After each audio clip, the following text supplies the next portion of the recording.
You might be running low on toilet paper right now, but don't worry about it. I'm going to show you how to make your own.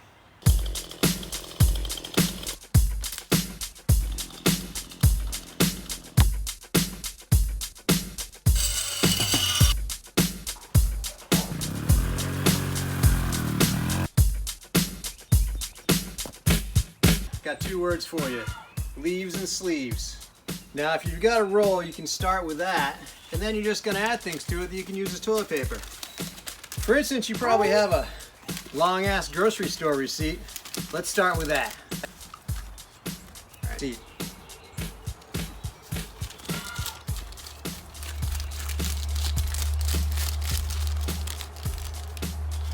Some leaves. So here's a little tip. If you get a bill, you can go ahead and use that on your toilet paper roll, because guess what? They'll send you another one for free.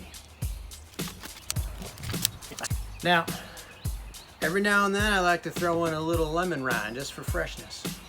You gotta time it right. All right, what else can we put on here? Glad you asked. I'm gonna go with some sleeves. Now, you might see a shirt like this and think, this shirt's perfect, don't ruin it.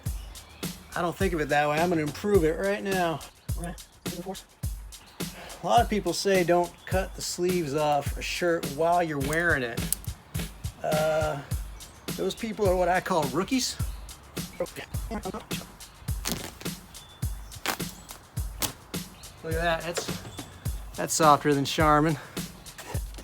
Skeeter, you come back here. Skeeter, you be quiet. I know.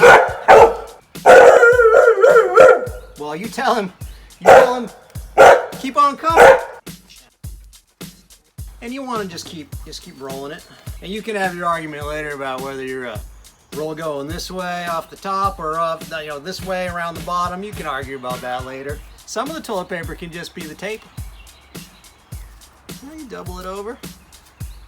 There's your pull tab. Look at that. That's beautiful. Here's another thing you can use. They still send this out, the yellow pages. Grab a couple of these. Soon to be the brown pages. Get my drift? All right, look at that. So these are some things you can use. You shouldn't use a 1986 Michael Jordan card. All right? Not yet. Not yet. All right, let's go try it out. Just gonna pop this back on as so. And voila! You got your own homemade toilet paper. Next up, I'm gonna show you how to make a face mask. Hint.